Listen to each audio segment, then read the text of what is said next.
Hey, so today Logan and I will be discussing a book called The Common Path to Uncommon Success by John Lee Dumas. And it's a business book, a very good one, which tackles a lot of aspects of entrepreneurship and how to be successful and how to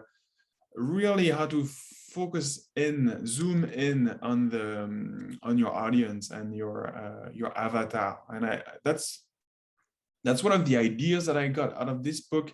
If you It's essential to provide value to others, and then there is this concept of reciprocity. And then if you provide free value, free content, then people in exchange will be interested in giving back to you.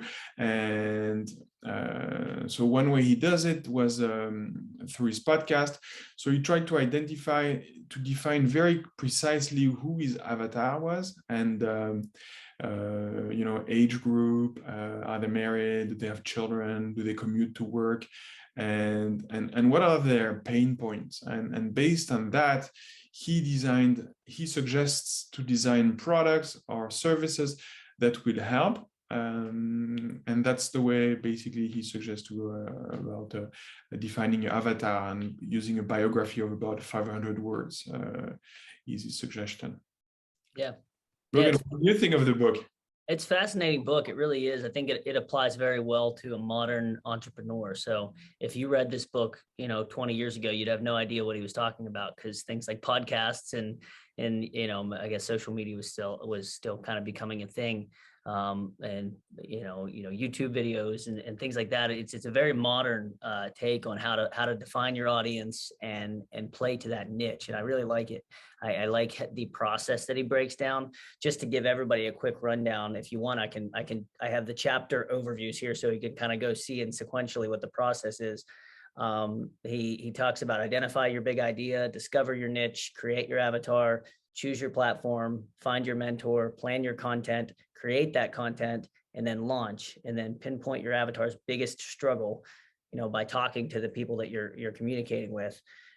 Prove the concept and craft a solution, build your funnel, diversify revenue streams, increasing your traffic, and then keeping the money you make. And then he has one called a well of knowledge. And so the book itself is a process. It's a process from start to finish. So there's a lot of books that are, a series of ideas that can help you. And I love that this is broken down into that process of taking you from start to finish, how to essentially launch a modern business.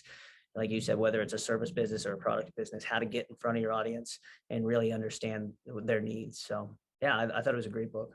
Yeah, and he has something interesting. He has a way to define focus as follow one course until success. I think that's a great definition for focus. And it reminds me of a quote by Warren Buffett, who says that highly successful people are the ones who say no the most often, and I think that's a key. And I know for myself, I have a mentor helping me, and that's his main word, focus. And he encourages me to just be extremely focused in everything I do.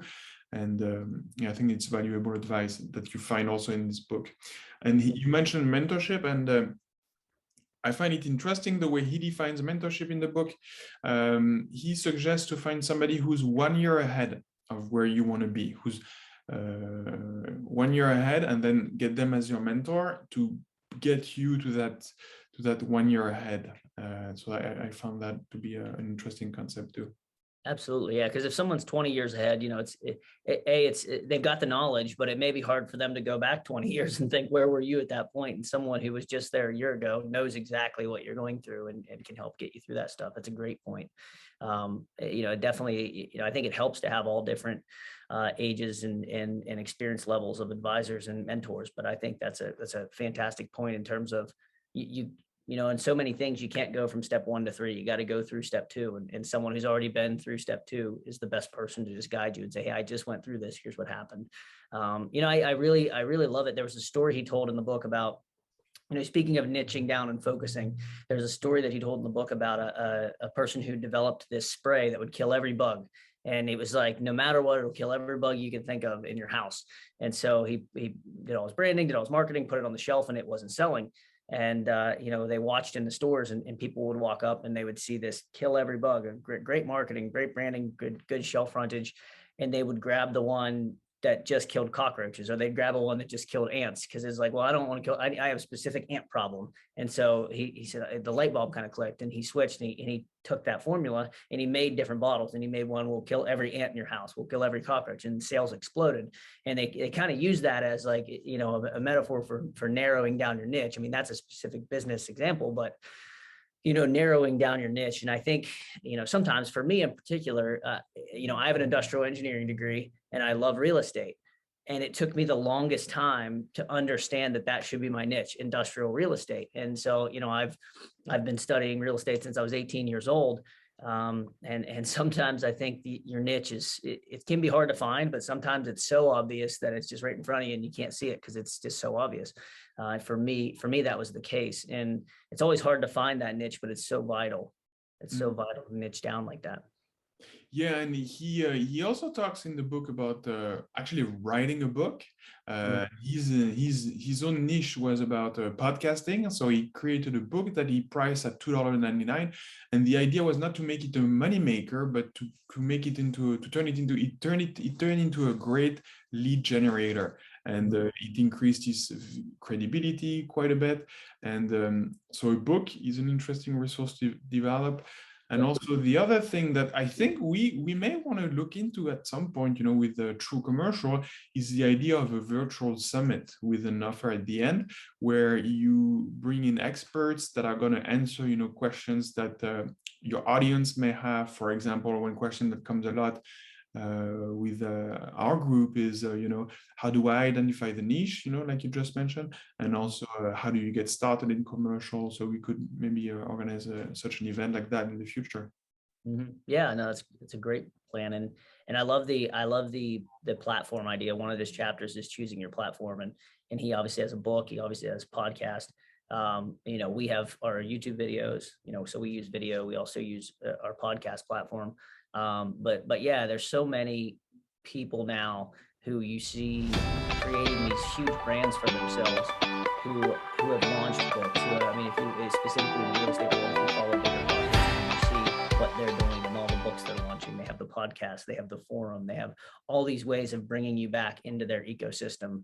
And it's they've got every platform now, but he talks, choosing your one platform that you're going to be really, really good at is vital for getting out. And I think that applies everywhere, from a brokerage standpoint. Cold calling and cold emailing works better for me than social media advertising has so far. But I've got other people in my firm who don't pick up the phone and don't send cold emails and who get a lot of leads just from social media advertising. That's their platform that they're very good at. And so I think that applies whether you're talking about specifically building an online brand and an audience, or you're talking about a little bit more old school methods of marketing. Choosing your platform that you're going to be good at is key, I think. And my last comment about the book is, or maybe a last idea from the book is the concept of pronoia. It's the opposite of paranoia. It's the idea of considering that the world is conspiring on your behalf. And along with this concept, he also mentions to have a mindset of abundance versus scarcity. And in your interactions with other people, other experts in your field, you invite them on your podcast, or you go speak at their podcast, and he gives a lot of tips on how to approach them and to make these connections. And so overall, a really, really good book, definitely worth the read. An easy read, packed with good ideas. Absolutely. Go get it. Go check it out. Cool. Thanks for tuning in. Yeah, we'll put the book cover at the end of the video here so you can take a look at it and see what it looks like, and then go out and buy it. Yeah, hopefully you enjoy it as much as we did. Yep. All right, thanks. Thanks.